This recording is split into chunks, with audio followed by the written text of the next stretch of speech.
But you see, summer's on its way, and we weren't foolish when we said we would end in May, because I can't imagine if we went through the summer getting anybody. But thank you all for coming, and it's great. It's going to be very, very fun. Before I introduce our speakers, and still they come. Maybe they're just a little slow. You got any good jokes? Before I introduce our speakers and start today, or maybe Tucker, you ought to say something first, and then I'll say something. Oh, thanks. Just throw that ball my direction, huh? Yeah, yeah. Welcome. I'm president of the community club here, and we sort of sponsor this get-together. Like Sydney says, I wish there was more people here. I was going to mention about our rummage sale that's coming up at the end of this month, and hopefully there'll be a lot of people here and they'd want to donate some stuff to our rummage sale. I was going to mention that. Does anybody know what this jacket, this O stands for? Not Oysterville. Oh, come on. You told me, is that cheating? It's this was the Oakland Oaks. Good luck. Oh, wow. This was their jacket in 1948, the year I was born. It's a reproduction. Are you going to donate it to the rubbish center? Was that an Oakland Cricket Club? Thank you. You're welcome. The Oakland Oaks. No. And Casey Stingle was a manager. And they used to come in the oyster bar, and so we had this picture of him wearing one of these jackets in the restaurant.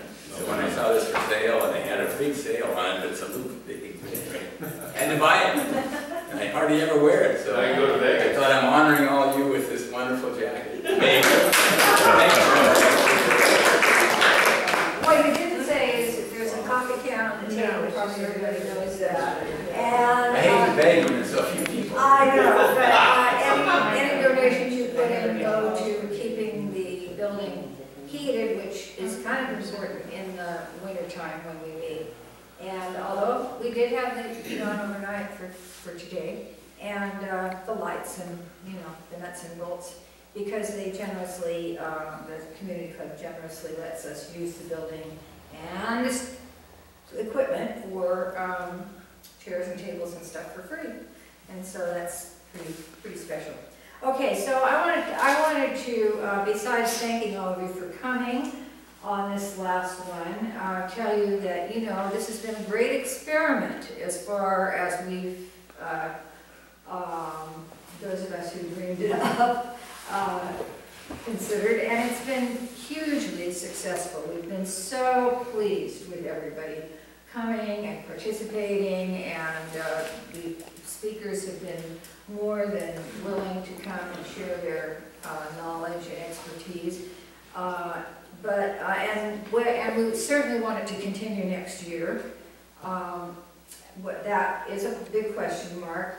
The hardest part of it, and this is where I whine a little bit, is you know, keeping everybody informed, and setting up speakers for topics, settling on topics, and all of that.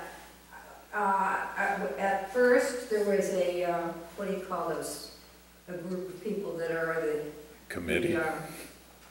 Organizing committee or whatever, and we had a good plan, but then suddenly we didn't have very many people to execute it. So this is a plea to you.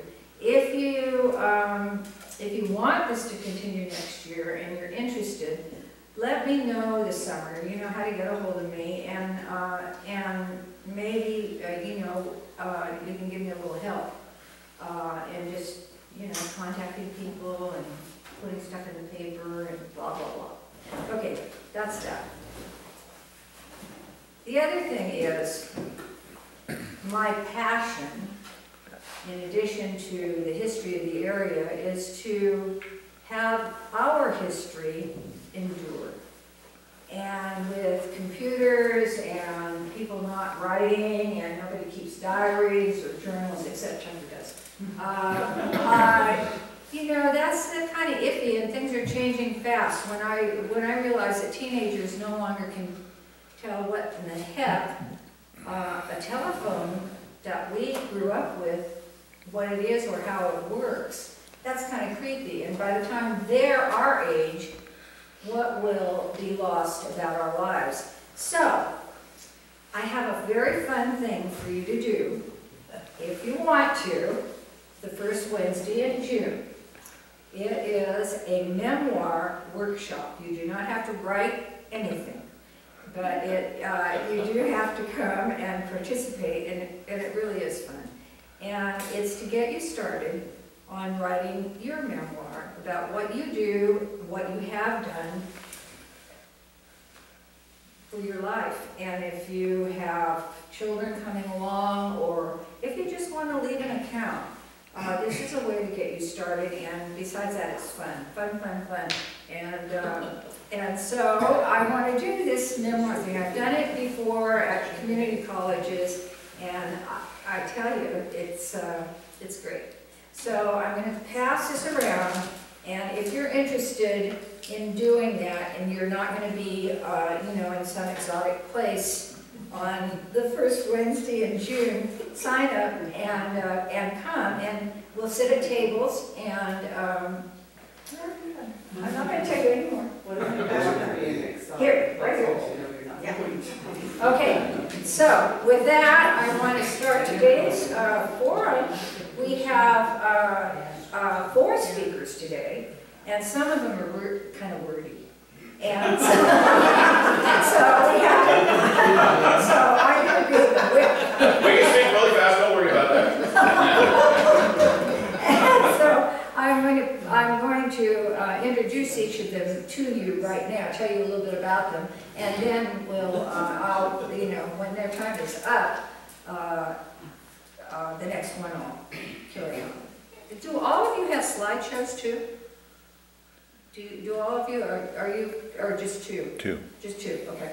Okay, so our speakers today are going to be Steve Rogers, who I think deserves a special round of applause. He comes from South Bend, and he's come to every single one. He's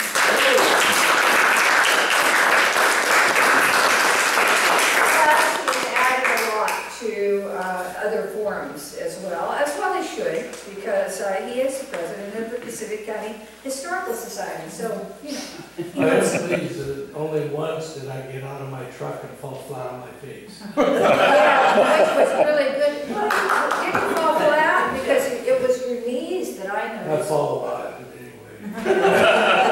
That'll go in your memoir. 4 hours about him, right? Always falling down. Okay, and we'll tell you before he starts, he's going to talk about what I call the Great Canal Project. I don't think that's the real name of it. Then Michael Lemeshko, who is our techie guy, and it has been a learning on the job experience, and it gets better and better. Mike, thank you so much. Coming all the way from Boston. And he comes from Boston.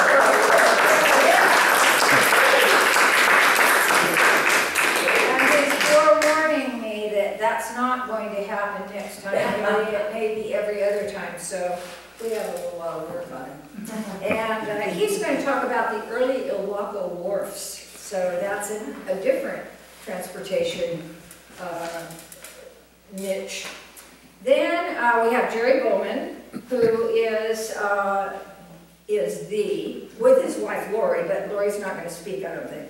But they are the Northwest Carriage Museum in Raymond, and many of you have been to that. I hope. If you haven't, I hope this will get you there. And then lastly is Jim Sayce, whose fault all of this is. Jim called me one time, how many years ago? 20 now? About 20. And he said, I was young then. And so you were even younger. Yeah. And he said to me on the phone, Sydney, when we're gone, who's going to tell the stories? I said, I knew exactly what he meant, because both of us were interested in history and stories. The stories that the pioneers and the old-timers told. We're interested in telling them and writing them down and spreading the word. And that's what started the Community Historian Project at Columbia Pacific Heritage Museum.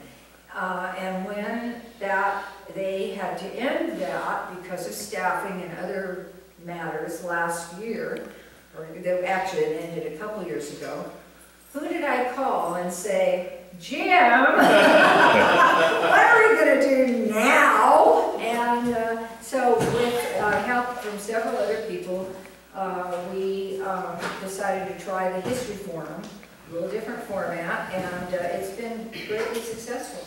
And so Jim, oh, and I should say Jim is now are you the port manager for Willapa Harbor Port in Raymond, and what he was telling me is it the biggest port that we have? We're considered a mid-sized port.